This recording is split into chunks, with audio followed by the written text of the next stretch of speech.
Have you checked the children? Your little mess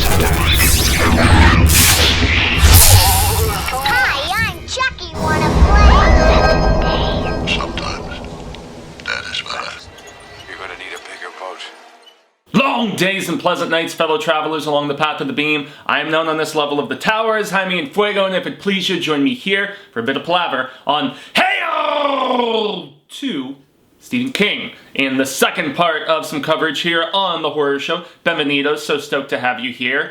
So if you went through my previous portion of this countdown, yeah, that's right, 22 of the 44 Stephen King theatrical films have already been accounted for, and yes, there is going to be a separate countdown, as I mentioned on our previous video, that covers miniseries and direct-to-VOD stuff, event series, even stuff that went directly to streaming services like Netflix. Shout out Gerald's Game, Mike Flanagan, the Shiznito Bam. But yes, Stephen King is my favorite author, and I primarily cover book stuff here, but we do veer into the screen adaptations from time to time. And just to bring you up to speed, which is why I'm holding this electronic device here, so there are 44 theatrically released Stephen King films, and in the first half of our countdown, we started at the bottom of the barrel with none other than Children of the Corn 2, The Last Sacrifice. Then we went into Riding the Bullet.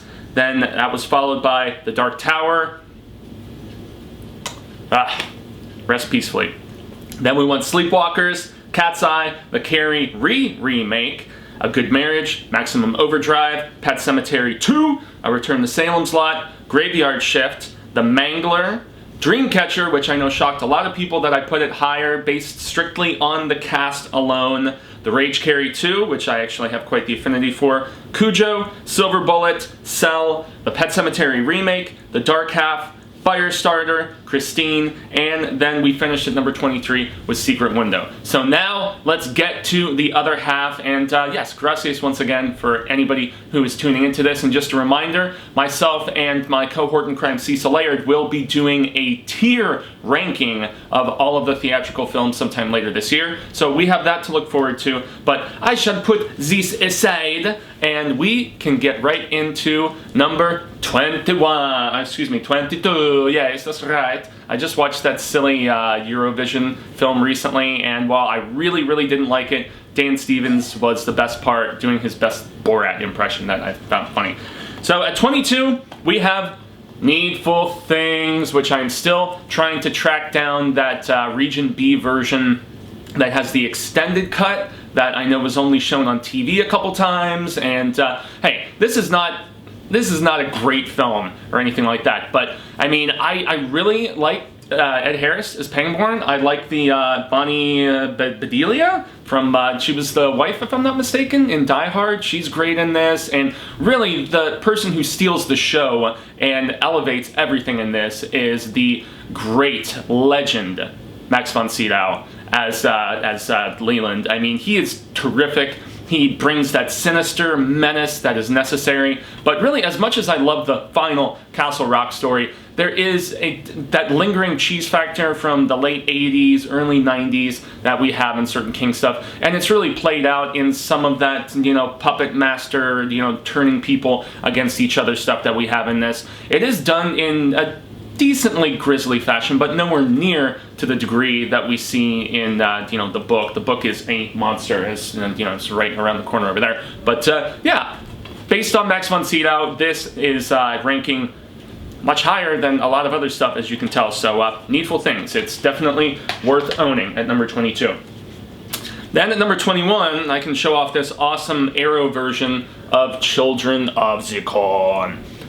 Okay, this is another one of those 80s King films that is supremely cheesy. However, I gotta say that just, I don't know, there is something to the creepy little kid who played, Isaac, if I'm not mistaken, and also even Malachi with Outlander! I will never forget the, South Park parodying of that and just how gloriously great it was. And that's actually a future video that I'm working on for this fall when South Park returns for its 24th season. I've said it here a lot, South Park is my favorite show of all time.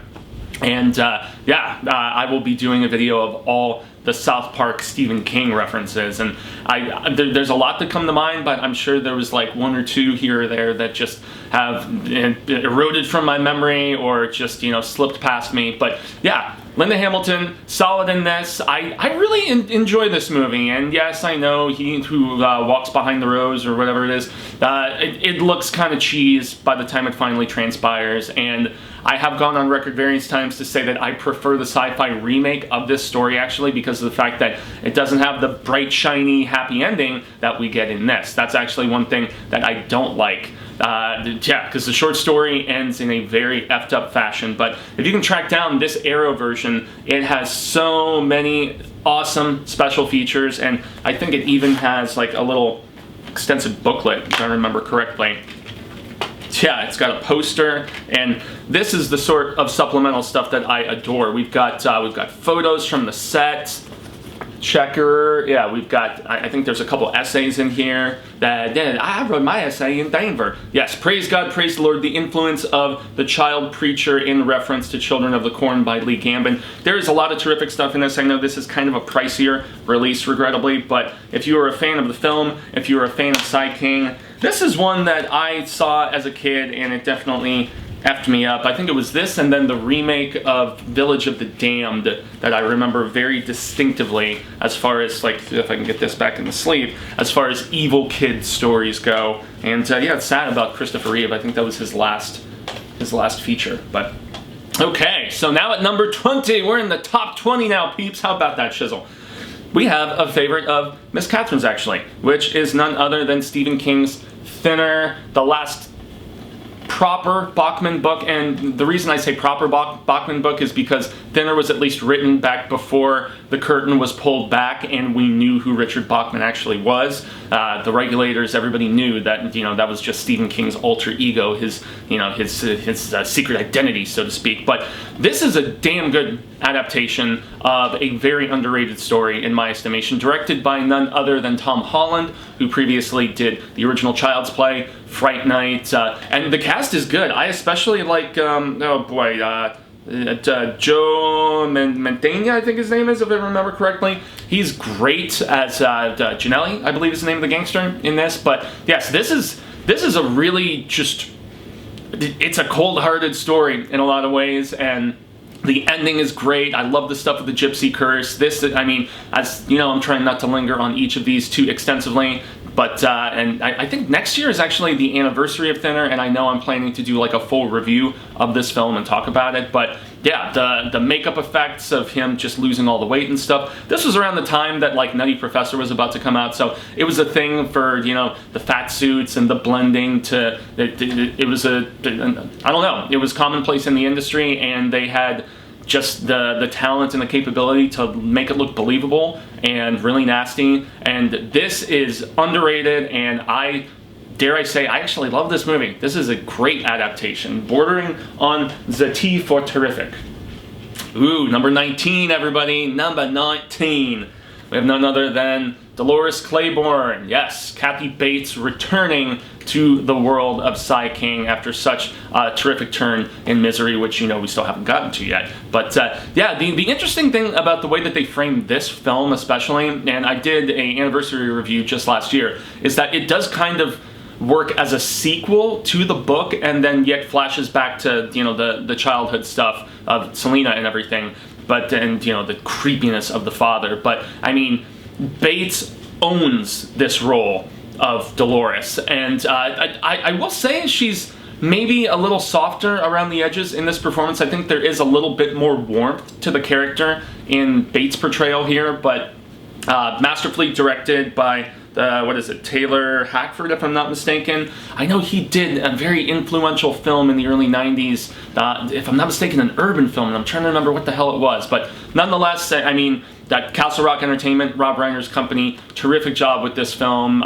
It could potentially rank a little higher if not for the fact that I feel like some stuff that was skimmed over didn't really get the nasty point across as just profoundly as it needed to, but still, Kathy Bates is great, and also Jennifer Jason Leigh as just this damaged yet still vulnerable older version of Selena, because remember, in the book we don't get any Selena, we get stories about the stuff that happened to her as a child. In this, we actually catch up with the adult Selena and her going back to try to make amends with just the a sticky situation, for another South Park quote, that her mother has found herself in. So this technically does function as a sequel to the original book. I still prefer the book, but I mean, they're both great. So Dolores Claiborne at number 19, the very pivotal number 19.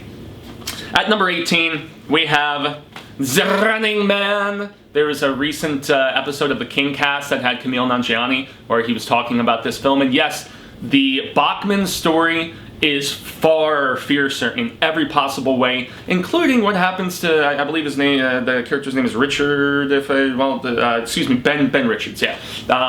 Yes, the ending is dark and effed up with, him flying the plane and everything at the end of the novella that, was under the Bachman name, but this gets up significantly, even above stuff like Dolores Claiborne, because of Arnie, because this really embraced that cheesy dystopian, there's so many people who would go on to rip this off, whether it's, everybody knows Hunger Games, but yet there was also that Japanese movie, I'm trying to remember what the hell it was called, and the title is totally eluding me at this particular point, but it was another one of those death games sort of situation. But yes, this was King doing another stab at, The Long Walk, but more direct death related and with adults instead, obviously. And the guy who plays the game show host, I'm trying to remember the name of that actor, he is terrific in this as well as being, is it Richard Davison? In any event, this gets major bonus points for its violence, for just its cheesy over-the-topness that does bring an essence of charm, and there is still a significant amount of commentary about the Romanistic aspect of the death games and how everybody is captivated by that sort of bloodshed, being presented for entertainment purposes. And so I think The Running Man is very underrated. I have yet to show it to Miss Catherine, but yes, it will happen sometime in the near future because I know she is a big fan of that story. Next up, we have Creepshow 2. This is another one that gets bonus points and really elevated in my personal countdown. And just to emphasize once again, this is my countdown. There are other opinions than these, okay? And so, it's okay, everybody. It's okay. If you think, one film should have been ranked way higher or way lower or whatever, just my personal humble opinion, and as I always contend on this program, art is subjective. I gladly respect your opinion. Please do the same with mine. Creepshow 2 has two segments that, in my opinion, are pretty lame. Now, okay, this hair's gonna get me laid and paid, blah, blah, blah. Yes, that whole segment, it borders on the inappropriateness as far as race goes, and it's not very interesting. I don't like the wraparound segments as much in this either, unfortunately. But, and also the Hitcher, despite terrific, gore effects of him just getting hit over and over by that stupid woman who's cheating.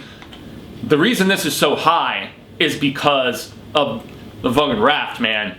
The Raft is my favorite segment in all Creepshow, and that includes the Shudder series, that includes Creepshow 1, 2, and yeah, there was a third Creepshow. Let's, if you want to learn about the third Creepshow, I did a film that forgot the face of their father feature about that one, so search in the Stephen King themed playlist here on The Horror Show, and you can get my thoughts on that. But The Raft is so dope, and the short story is one of my absolute favorites from Skeleton Crew, one of my absolute favorites from Psy King, like, ever, actually. It was actually filmed here in Arizona, in the deadly desert of Arizona, yes, and it's living up to its name currently, unfortunately, which is especially scary. But yeah, The Raft is so dope, and the practical effects, the simplicity of the storytelling, the fake-out ending, which I love so much. Yes, this is another Arrow release, if I'm not mistaken. Unfortunately, I was duped when I bought this on eBay because the first pressing of this actually has a comic book, a little mini, comic booklet sort of thing. And this has said booklet, but it did not come with what it was supposed to, which is the fourth and unadapted story. It's something bowling related, if I'm not mistaken. I've been trying to track down that mofo for a long time because I want to do a just individual Stephen King, Hail to Stephen King episode here about, all about that lost story. But yes, Creepshow 2, major bonus points. So this was number 17, if I'm not mistaken. So now let's go up to 16. 16, there is this great collector's edition of Carrie that Shout Factory did. And I did a full review comparing the Carries a year or two ago, something like that, because there's technically been 4 incarnations if we're going to include the Rage Carrie 2 that I said earlier in this video I have an affinity for. I really do like the Rage Carrie 2, but the De Palma is obviously the best. It laid the groundwork. It basically helped put Stephen King into the public zeitgeist, into their consciousness. And I know the sale of the paperback rights was what really just tipped the scale significantly, but this was the first feature that made King bigger than just an author. Sissy Spacek she's the type of vulnerability that I don't think we had in any other installment of Carrie, and I know they're trying to do another version of it right now. And at least with what they're touting, they're saying that this new version of Carrie is going to be about either a gay character or a transgender or something like that. If they put that sort of spin on it, and yes, I know there's going to be people outcrying about SJWs and blah, blah, blah. Hey, if there's any way to tell this story at this point, especially if we're going to get into the bullying, which is a just crucial portion of this tale, I think that's one of the best ways to do it. But this is a classic in every possible capacity. It would rank higher if I loved the story more, but I prefer it on page for the sheer fact that King constructed it in such a fascinating fashion with the Associated Press like news blurbs and court testimony and stuff like that. So De Palma still did a hell of a job with this film, and Spacek's portrayal is fantastic. I forget the name of the actress who played her mom, but she was way better than Julianne Moore. I mean, come on. Okay, so I believe we're at number 15 now, I think. And we have the insanely underrated apt pupil. Yes, I know, Bryan Singer is a piece of shit. He's a terrible person, but he's a terrific director. Yes, and there's a lot of controversy with this film, unfortunately. Allegations of some of that underage cast, and there is that shower scene with the young boys, and well, not young boys, young men, I guess you could say, because in high school and whatnot. But Brad Renfro, rest peacefully. That little kid was a terrific actor, going all the way back to The Client when I think he was first discovered, and he went on to do lots of other great stuff. I think it was in that Tom and Huck movie too, if I remember correctly. But between him and Ian McKellen, yes, I know it is nowhere near as grisly and effed up as especially the ending of that story in different seasons. Holy moly, but this captures the strange symbiotic power struggle so perfectly. This is one of my favorite Stephen King adaptations. It's why it's in the top 20. It's why it's pushing, at the top 10. I mean, at this particular place at 15, I believe it was. And yeah, man, this is masterfully directed. And just one thing again, Bryan Singer, he may have all kinds of sordid accusations, but you can't argue the dude's directorial prowess. Well, maybe Valkyrie, but yes, Apt Pupil is awesome. I encourage everybody to watch the film and obviously to read the novella, which is in different seasons. So now I believe we're at 14, if I'm not mistaken. So yes, Hots in Atlantis.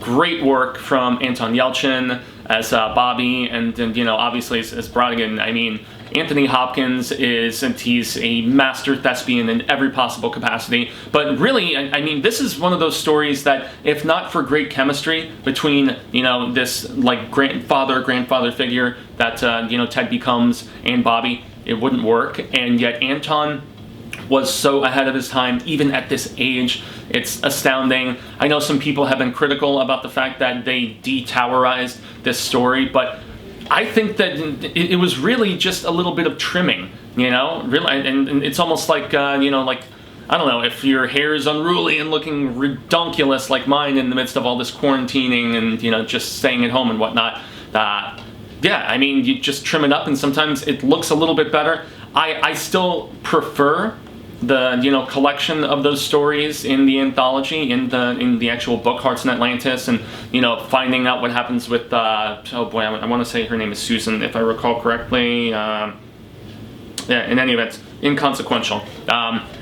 Nonetheless, yeah, I like seeing the transition of characters in that particular regard, but really, this movie, it adapts it for mainstream audiences, but it does it tastefully. I love these sort of period pieces, and also these sort of situations where King is obviously peering back into his own childhood, and this is very reminiscent of that. And yeah, man, I love this movie. And that's the thing. At this point, we're veering into the territory of stuff that I pretty much love. So yes, there we have it. Next up, we have It 2017. I have very mixed feelings about It 2017 because Muschietti shot the fuck out of this film. You can immediately tell with that opening scene with Georgie that and just everything leading up to it, just the movement of the camera. This felt so much more significantly cinematic than the miniseries. And obviously, TV miniseries are not included in this countdown. We had to separate stuff in some fashion, and yeah, that's how we went about it. But some of the changes in this were what I had issues with, and also, as much as I like Finn Wolfhard, man, his performance as Richie was significantly overshadowed by the kid who played Eddie, who would go on to be in Shazam, and now he's got an HBO series with Luca Guadagnino. Anyway, the guy who did Call Me By My Name and the Suspiria remake.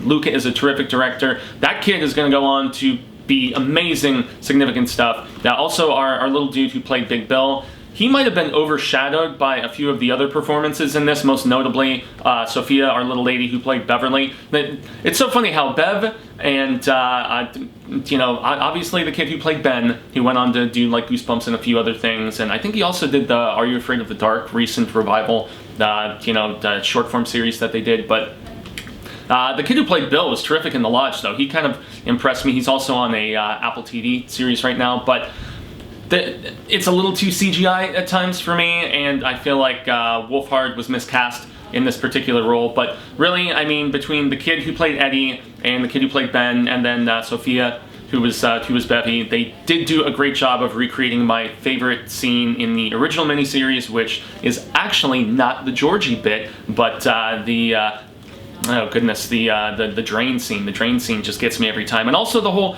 the puppeting of Georgie in that bit in the basement is really dope. So there are some great set pieces in this, but I kind of feel like Mike got the short hand of the stick in this film, which was really shitty.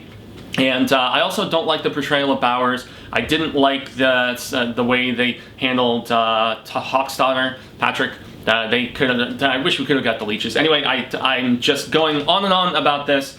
And if we're talking about more faithful, next up, I put It Chapter 2 over It Chapter 1, or It 2017 versus It 2019. That's a controversial opinion, but I prefer this, much like my buddy at Mike's Book Reviews. Shout out to him. Go, subscribe to his channel. Check out his awesome King coverage, his extensive coverage of, fantasy series that are far beyond, my range of comprehension and interaction and whatnot. But yeah, I prefer this because of the fact that it felt more true to form. The fact that we actually jumped back and forth between the adult stuff and the kid stuff. The fact that we got the Adrian Mellon bit at the beginning of this film, which is what restarts the 27-year cycle early in the book. I mean, that scene is so grisly and so awesomely done. I was all about the casting, Chastain and Hader and oh goodness, McAvoy, my dude, and yeah, even some of the minor players like Old Spice Homie is great in this. I mean, this cast is on point, and the fact that the adult counterparts look so distinctively identical to their younger versions is really great. Shout out to that casting department, man. Those casting agents did a hell of a job with this. Yes, I still have problems with aspects of this movie. I didn't like the look of the CGI half-clown spider thing at the end. I personally prefer the cheesiness of the miniseries original, but oh boy, and the scene with the return of the leper and that strange 80s love ballad that they use. So yes, this, and I also didn't really like the King cameo very much, and its meta-ness of him not being able to finish stories and whatnot, but I prefer It Chapter 2 to It 2017. It's more faithful to the source material, which I adore. It's in my top 3 King books ever. Yeah. Sorry, everybody, if you prefer the 2017 version, but that ain't my jam as much. What is definitely my jam, though, is 1408, y'all. Seriously, 1408, that's why I got so excited about Cell, because it was going to be the repairing of these two, but seriously, John Cusack as this ghost hunter dude, and well, not even a ghost hunter, he's a ghost debunker, right? You know, he's one who goes and stays in these allegedly haunted places to try to actually clarify, no, that's all hearsay. This is a ploy to get people to come and stay here who are into spooktacular shizzle, but he has so much to face family-wise, everything with his daughter. The fact that this home release has an extended director's cut that also has alternate endings. It's so masterfully directed. Cusack, he has to shoulder so much as being the person who's primarily on screen for the predominance of this movie, and he nails it so just emotionally and skeptically initially. You know, I mean, he embodies everything about this terrific character. I adore 1408. It's so rad status. It's one of the absolute best Stephen King adaptations. And now we are getting into prime territory, everybody. Some may have put this higher. I have this awesome Shot Factory release of Misery.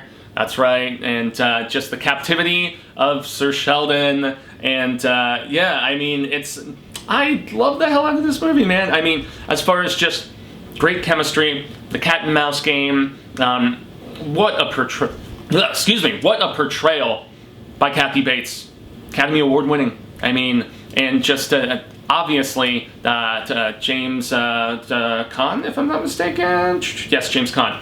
Man, he sells the hell out of it. I know that they soften certain instances, especially that thing with the legs compared to what happens in the book, but I mean, remember, King had even said in the book initially, like, she was gonna feed Paul to her pig. Yeah, they went a little bit softer route in this regard, but I mean, this is a film directed by Rob Reiner that deserves all of the accolades, all of the praise. Kathy Bates solidified herself as an actress for the ages in this film. Misery is a classic for a reason. There's just other stories that I like better. I still probably prefer supernatural horror or just some element of the otherworldly more so than stuff like this, which is one of the only reasons why it's not higher in this ranking, everybody. Next up, the classic Creepshow. This is also another damn badass version that was done by Scream Factory / Shot Factory. They're basically the same company. And yeah, man, this is loaded with bonus features. It's got a new 4K scan of the original camera negative, supervised and approved by the DP.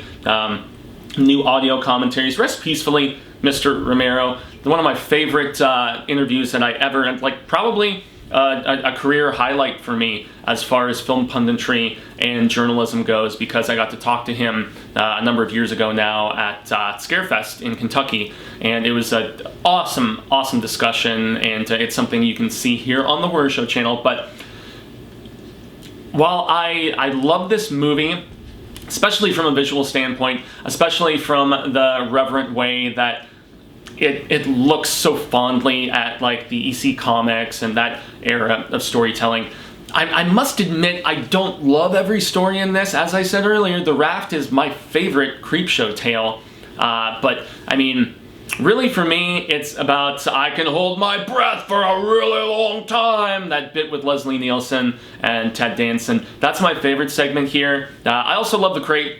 Barbeau being super bitch status is amazingly funny to watch, so that's great too. But Father's Day, it's okay. A young Ed Harris in that segment, which is really funny. And then the last bit with the cockroaches, I think if I was more grossed out by bugs, I think that bit would get me a lot more. Because yeah, those are all real roaches that they use for that bit. So that's gross in its own regard. And this is just great, cheesy fun. It's iconic for a reason. There's a reason Shudder, decided to pull the IP out of the woodwork and redevelop it as a series. Creepshow is iconic and it is a classic, and that's why it is as high in these particular rankings.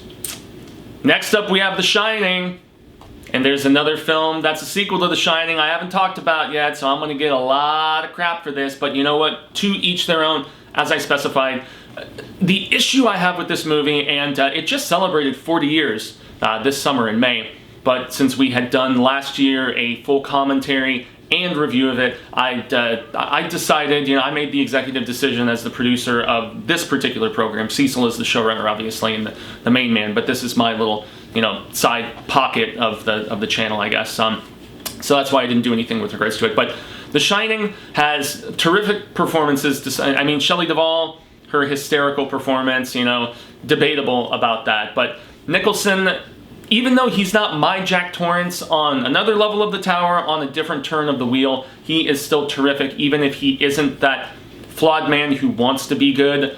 There is never a moment in this movie where you think Jack Torrance wants to be a good person. He seems disingenuous and like he's putting on a face anytime he tries to be nice. And so, despite the fact that Kubrick shoots the hell out of this movie, does an amazing job with it, it is a horror classic for a reason, but it doesn't rank higher for me because of that personal confliction with the source material. And also, I feel like it's just a very just, it's the word I'm looking for. It's just a very cold and at times emotionless, aside from anger. And I guess some people really prefer that sort of horror that is just the senseless mania. I prefer a more broad spectrum of emotion, and I find it more captivating when there is a descent into madness as opposed to kind of feeling like dude was crazy from the get-go, which is one of the reasons why I know, like people who aren't constant readers, they're typically the ones who praise this as being like the greatest horror film ever.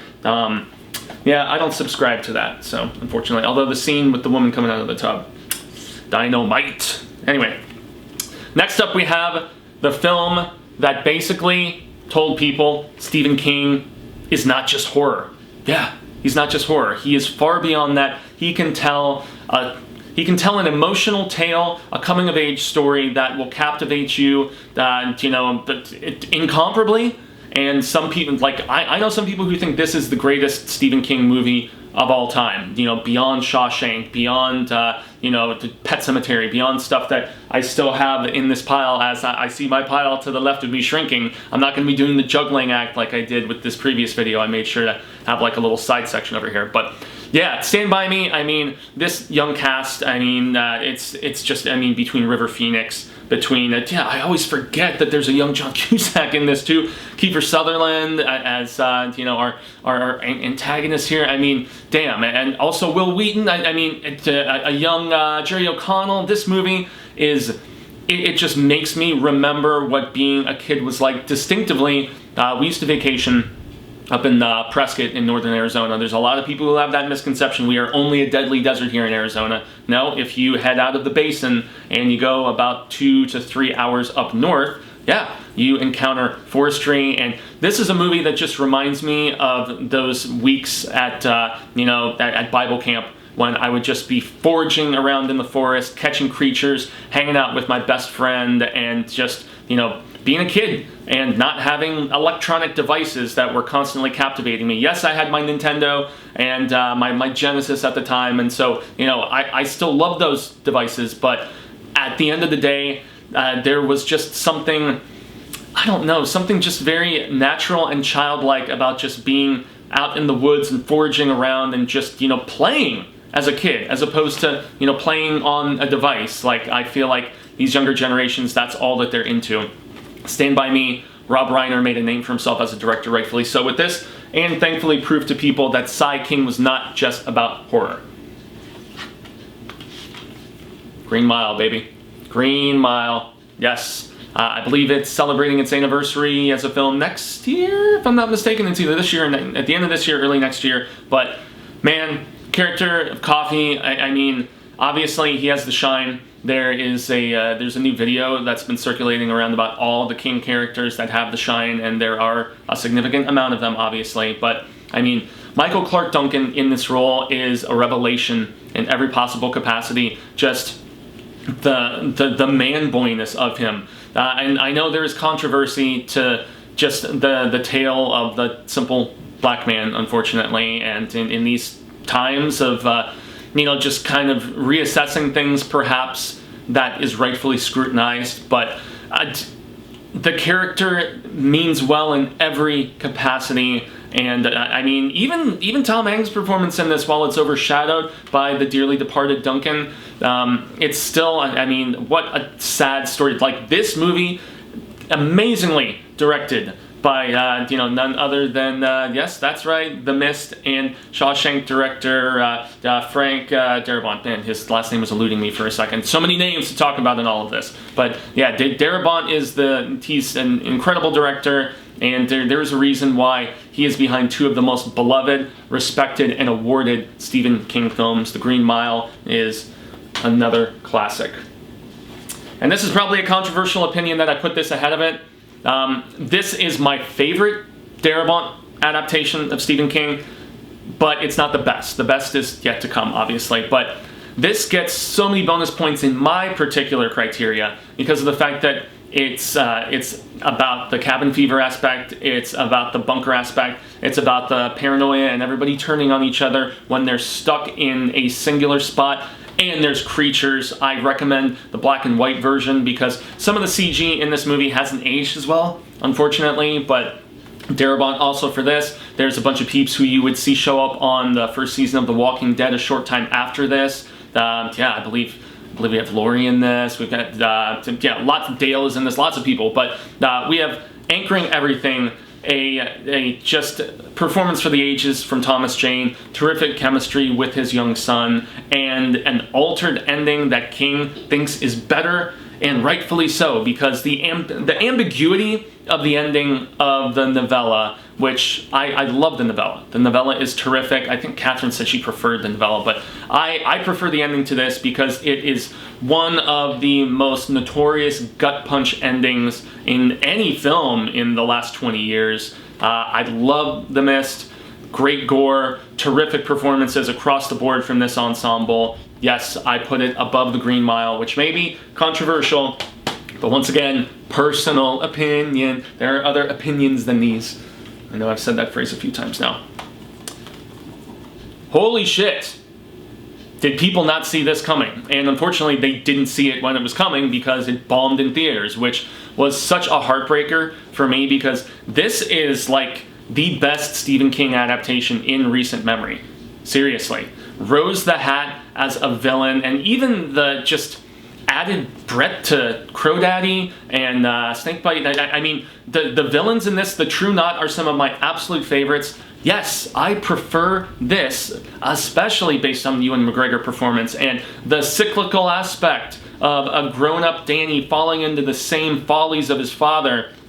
I adore this movie, man. I mean, yes, there were certain things that they trimmed from the book, most notably Abra's grandmother, which I know was a big portion in some aspects, but the different ending, what Mike Flanagan, despite directing the fuck out of this film, did so masterfully was he found a way as the writer of this to bridge the gap between source material and previous adaptations. So he found a way to somehow combine the ending of the Shining book with the ending of the Dr. Sleep novel, and also just kind of make it fit with the Kubrick adaptation. He had a lot of balls in the air, man. He had a major juggling act, and yet the ending to this is far superior, in my opinion, to just the, well, you gotta, keep your temper, blah, blah, blah, ending that, we have. To just the ending of the Dr. Sleep book, without going into super spoilers, it just doesn't hit you in the feels anywhere near the alteration, and the director's cut of this is actually streaming currently on HBO Max, so it's finally finding the audience that it should have in theaters. I'm glad that yes, people are finding this film, that it is discovering second life. I believe her name is, Rebecca Ferguson, maybe? In any event, her performance is so legit. Everybody across the board is terrific in this film. I cannot sing my praises enough about how wonderful Dr. Sleep is, and how heartbreaking it is, too. Yeah, we're in our top 3 now, guys. And at number 3, yeah, I know I'm gonna get some shit from Lou Sistema. I always muck up his last name, but Lou has a terrific Stephen King podcast that y'all should go check out. I know he contends that this is the greatest Stephen King movie ever. It's just not about supernatural. This is more so like just the great American tale of just hope and redemption and the exhilaration of that. Tim Robbins is amazing. Morgan Freeman is amazing. I mean, this entire cast, top to bottom, this is what made Frank Darabont into just the name that he is today. This is unfortunately one that also, because it came out in 1994, it did not get the extent of respect that it later would. This is listed as by the American Film Institute as one of the greatest movies in all of American cinema, and it's not a supernatural story, so that's why these other two are ahead. And if you think this is number 1, I'm glad. I think there's a slight bit of overratedness to this story, but that is personal opinion. This is a movie that, this and Stand By Me were really the two where people were like, wait a minute, Stephen King writes stuff other than horror? And they were just flabbergasted at the fact. But yes, this 2-disc special edition has so many amazing supplemental aspects. You've got 2 documentaries on here. There was apparently a comic spoof called The Shark Tank Redemption. I don't know what that's about. I know I watched it when I first got this thing. But yes, there's also an extensive Charlie Rose segment featuring Darabont, Robbins, and Morgan Freeman. So this, I think, is the definitive version. It's DVD and Blu-ray as of right now. But yes, Shawshank, for me at least, is number 3 because there's 2 stories that are a little bit more of the fantastical that I rank just a wee bit higher. Some people may think this would be my number 1, but it's not. It's number 2. I'm not number 2. Well, Pet Sematary is... It might be my favorite adaptation, but it's not a better movie than what you guys probably, if you've been keeping track, know my number 1 is. But Mary Lambert did an incredible job with this. Shout out to our buddy Miko Hughes, who's going to be in, he's going to be in our Dylan's New Nightmare film, which we're very stoked about. But getting great performances, especially chilling ones, out of little tiny child actors when they're so young. Tasha Yar, I think, is great as the wife. Our actor who plays Louis Creed. I mean, God, Judd, seriously, Herman Munster, absolutely amazing. And the stuff with Pascal and just the torn up head, this is one that definitely ranks as high as it does because of my affinity for Pet Sematary. Pet Sematary is my favorite Stephen King book, and I did not care for the remake very much. Not just because of what it altered, but because it lost a semblance of just Louis wanting a father so desperately and the dynamic of that relationship. Losing a child, I think when a child is younger, hits a whole lot harder. Like a toddler versus like 9 or 10-year-old or whatever the hell she was. This just hits in so much more brutal of a fashion. There is the slightest cheese factor, but it's only in the 3rd act with some of the stuff where, yes, this child can't be saying, "You shall box in hell," blah, blah, blah, and, all the stuff that, Gage says to Judd after, being resurrected and everything. And obviously they omitted the Wendigo, and a lot of people had issues with that. But really, the ending to this, and just making out with, his wife, and the eyeball is squirting and everything, this movie, and the portrayal of Zelda, which I still find to be the scariest thing in this entire film. I watched this for the first time when I was 17, alone one night in my room, 1 in the morning. So yeah, despite being almost an adult, gotta say that Zelda stuff really messed me up significantly. I adore this Mary Lambert film. I appreciate aspects of her sequel, but there was only one that can top this for me, and I will admit that current climate of this world probably factors heavily into my number one choice for the greatest Stephen King movie of all time, but it also entails performance. It also entails just, I mean, the fact that we essentially have two different movies in one, and some people have disregarded that, and they've said, you know, first half is better than the second half, or vice versa, whatever it may be, but this was essentially, in its written form, Stephen King trying to do the great American novel, in my estimation, and he ended up becoming frighteningly prophetic for current times, and, you know, will my opinion waver as time goes on? Yeah, I mean, I used to say The Stand was my favorite Stephen King book, and then in turn, at times, I've said it was my favorite, but now I very firmly stand steadfast that Pet Sematary is, but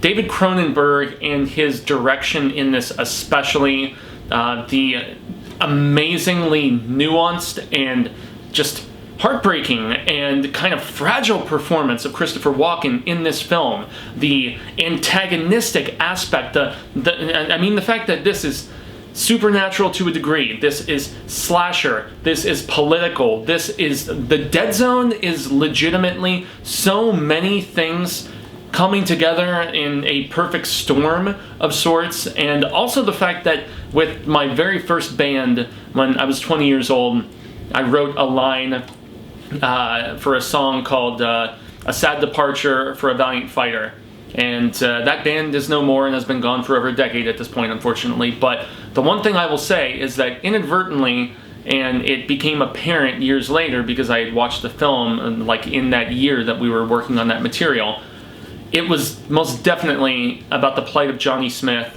and there's a line in that song called A Sacrifice That's Never Known, and it's really about the fact that the finale of this film is so tragic, and yet so it epitomizes character despite the means used to go about stuff, in the fact that, yes, the most worthwhile and admirable sacrifices are the ones that don't get accolades. They don't have people, you know, remembering you afterwards. The stuff that goes unbeknownst. And that is what happens with Stilson and the Johnny Smith encounter at the end of this movie. Also the stuff with, you know, Frank, and you know, and, you know, just everything that goes down in this. I still yet to watch I think it was a USA television series that they did, and I think it ran 5 or 6 seasons. That is going to be coming soon here on the horror show for Hail to Stephen King. But I contend, and this will be a very controversial opinion, I contend that this is the greatest Stephen King movie that has ever been made, and props to Canadian Cronenberg, obviously Lambert, and Christopher Lambert. I'm thinking Islander, Kristopher Walken, and the incredible ensemble, and I mean Sheen and everybody, and there is just one line that always sticks with me, and it is where the doctor who is helping him with his rehabilitation, that being Johnny Smith, you know, he's like, you are either in possession of a very new human ability or a very old one. And the human ability and the execution of this, from the shot selection, and this is also one where I have to give a heartfelt just eulogy of sorts to my buddy Kristopher R. Smith, who I did a commentary / extensive podcast and review for the David Cronin cast was what it was called at the time. They're floating around on iTunes and stuff like that now, but it was one of my favorite things that I've ever done, this show, Stephen King wise, was dissecting that film, all of its nuances, all of the incredible aspects that were just melded together by Cronenberg. And this was Cronenberg going commercial, which at the time was probably a little unexpected for him, and he would continue on with The Fly and, you know, various other more mainstream bits of filmmaking, but not just because of what we're experiencing today, but because of the timeless aspect of somebody who was willing to make a sacrifice that nobody will know the full extent of. And I love this story. I absolutely love it. It's not my favorite Stephen King book, but The Dead Zone is my favorite Stephen King movie, and I contend it is his greatest adaptation. So there you go, everybody. Let's count them back in reverse order. So number 1 in the Stephen King theatrical countdown, The Dead Zone. Number 2, Pet Sematary. I don't want to be in a pet cemetery. Then we have Shawshank Redemption, which I would imagine is number 1 for many. Lou, I respect your opinion immensely, but yes, personal preference, obviously. Then at number 4, we have, yes, that's right, Dr. Sleep. I'm trying to keep my numbers in order. Number 5, we have The Mist, a Darabont classic. Number 6, The Green Mile. Number 7, Rob Reiner making a name for himself, rightfully so, with the Stand By Me. Then we have The Shining. Then we have Creepshow in this awesome deluxe edition. Got some misery action going down. 1408. I still contend It Chapter 2. It's better. It's more faithful, despite its flaws. Both are flawed, and the original miniseries is flawed, as is the 2017 version. Hearts in Atlantis. Despite trimming the Tower references, it's still a fantastic film. Apt pupil. What a performance from these two leads, Renfro and Sir Ian McKellen, to get it right. Sissy Spacek, De Palma, as classic gets, put King on the mainstream map, and probably just led people to his writing more so than anything. Creepshow 2, The Raft is still the best segment that they have ever done. I know that there are people who probably disagree with me about that, but it's totally fine. The Running Man, elevated by Arnie, the one-man army. I remember this being my 19. Yeah, that's right. Dolores Claiborne, Kathy Bates returning to the King verse in another fantastic performance. But Jennifer Jason Leigh is very, very frail and hurt and has a lot of baggage in that film. Please check out my review and check out the film if you can. Dinner, Miss Catherine Favorite. Then Children of Zikorn.